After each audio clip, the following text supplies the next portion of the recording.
ভালো করে পরীক্ষা করে দেখুন দেবী, আমি আমার অন্তরের সমস্ত পাপ ধুয়ে এসেছি।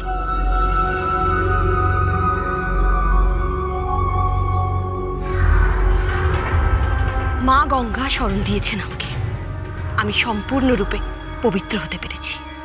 এই যাত্রায় তোমাকে যে পরীক্ষা আমি করেছিলাম নীতি, তাতে তুমি উত্তীর্ণ হয়েছ। কিন্তু মনে রেখো, অন্তরের পবিত্রতা অক্ষুণ্ণ না থাকলে তোমার সামনে স্বর্গের দ্বার রুদ্ধ হয়ে যাবে। এই পাক তোমার জীবনে যেন আর ফিরে না আসে নীতি। কোনোদিনও যেন স্বর্গের বস্ত্রে মর্তের কালিমা যেন না লাগে নীতি। তাহলে কিন্তু তুমি তোমার ভুল সংশোধনের দ্বিতীয়বার সুযোগ পাবে না। সেই মুহূর্তেই আমি তোমাকে শাস্তির বিধান দেব। আপনাকে সে সুযোগ আমি আর দেব না দেবী, আপনি নিশ্চিন্তে থাকুন। তাই যেন হয় নীতি, তাই যেন হয়। এবার তুমি আসতে পারো। প্রণাম দেবী।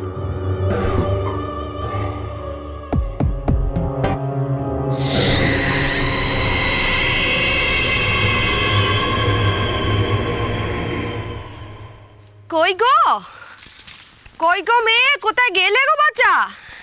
কি করছো গো? ও মা, পান সাজছো কেন বাচ্চা? কেন, তুমি পান মুখে দেবে না?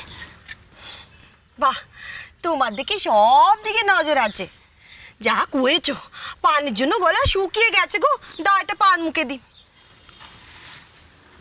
বলছি, তোমার দোয়া কাপড় তেনা পছন্দ হয়েছে? কার?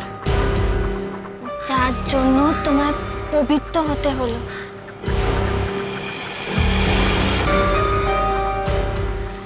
একটা কথা বলো তো দিদি, তুমি কার কাপড় তো,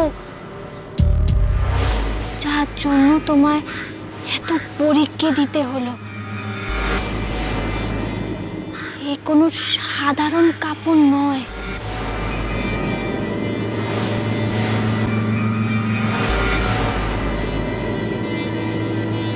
কি করে তোমাকে এখনই সত্য কথা বলবো বেহুলা?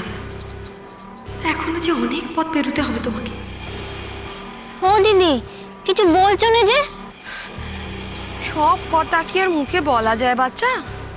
একটু ধৈর্য ধরো, সব জানতে পারবে। হ্যাঁ, ধনপতি কেছে? তাকে নিয়ে তুমি চিন্তা করো না, তাকে খাইয়ে দাইয়ে ঘুম পাড়িয়ে দিয়েছি। বাহ, তুমি তো বড় কাজের মেয়ে বাচ্চা। আশীর্বাদ করলুম, তোমার সব ইচ্ছে যেন পূরণ হয়। আশীর্বাদ করলে তবে তেনার রোস্তি নিয়ে আসি, তেনার জীবন ফিরিয়ে দেবে তো দিদি? ফিরিয়ে দেবে তো? রোসো বাচ্চা, রোসো। এত কঠিন কাজ কি এত সহজে হয়? সবে তো পেট্টম ধাপ পেরিয়েছো বেউলা, তোমার অভিষ্ট পূরণ হতে এখন অনেক পথ বাকি বাচ্চা। যাও, ঘরে যাও।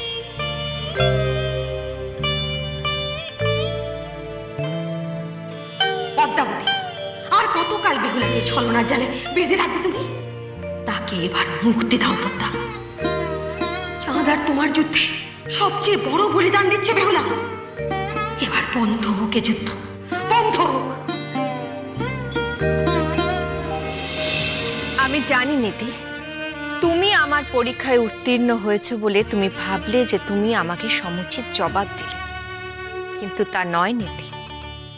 আমার শত্রু সাহায্য নেবে আর আমি নীরবে তা সহ্য করব?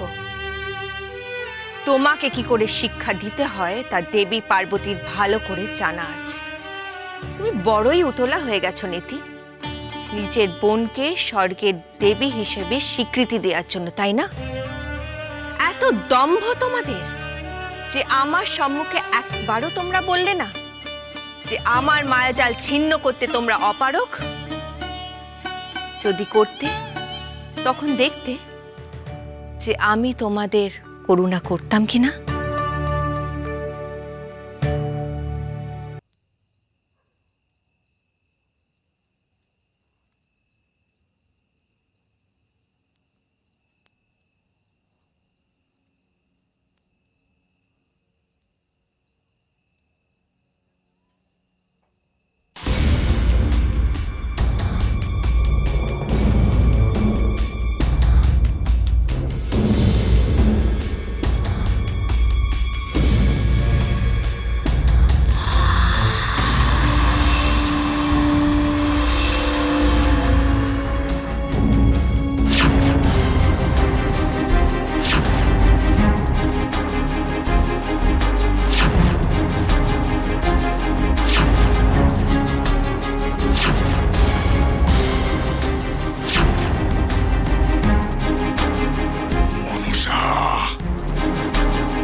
মনসা বলো চন্দ্রধর বণিক,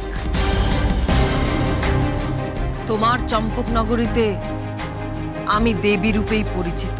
তুমি যদি ভেবে থাকো যে এই চন্দ্রধর বণিক ওই দলেই পড়ে, তাহলে তুমি ভুল ভেবেছ মনসা।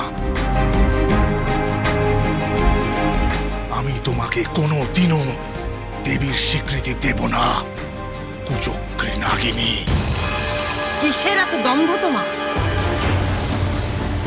কি আছে কি তোমার?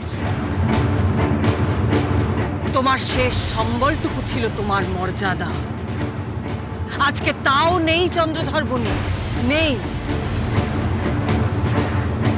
তোমারই চোখের সামনে আজ তোমারই চম্পকনগরীর বেনেরা এক অন্য বণিকের সঙ্গে ব্যবসা করতে চলে গেল। কি করতে পারলে তুমি? কিচ্ছু না। আজ তোমারই চম্পকনগরীর প্রজারা কেউ তোমাকে মানছে না, কেউ সম্মান করছে না, এমনকি তোমার পরিবারের সকলে তোমাকে কেউ সম্মান করছে না, কেউ তোমার কথা শুনছে না। এখনো সময় আছে চন্দ্রধর বণিক, নত হও, নত হও আমার সম্মুখে। মনসার শক্তিকে স্বীকার করো, তোমার সামনে আর কোনো পথ নেই চাঁদ। এক কুচক্রী নাগিনীর মুখে এত আস্ফালন মানায় না মনসা। নিজেকে দেবী বলার আগে ভাবো কত চক্রান্ত করেছো তুমি আমার বিরুদ্ধে। আমার প্রজাদের নিজের মায়াজালে আচ্ছন্ন করেছো তুমি। আর জেলেরা নিজেদের পিতৃপুরুষের পেশা ত্যাগ করেছে শুধুমাত্র কিছু মোহরের লোভে। বণিক সমাজ নিজেদের গোষ্ঠীর বিরুদ্ধাচরণ করেছে, এক ভিনদেশী বণিকের সাহায্য নিয়ে বাণিজ্য যাত্রায় যাচ্ছে। লোকশিক্ষার পরিবর্তে শুধুমাত্র নিজের স্বার্থ সিদ্ধির জন্য তাদের বিপথে চালিত করছো তুমি মনসা। আর তুমি নিজেকে দেবী বলো? কূট নারী বুদ্ধি ছাড়া তোমার আর কোনো গুণ নেই মনসা। স্বর্গের দেবী হওয়ার কোনো যোগ্যতাই নেই তোমার। আর নয়, আর নয় চন্দ্রধর বণিক, আর নয়। এই স্পর্ধা তুমি আমাকে আর দেখিও না। ভুলে যেও না, তোমার পরিবারের প্রশ্নের উত্তর দিতে তুমি অক্ষম। অপমানিত হয়ে সরে আসতে হয়েছে তোমাকে। কূট নারী বুদ্ধি, তাই না?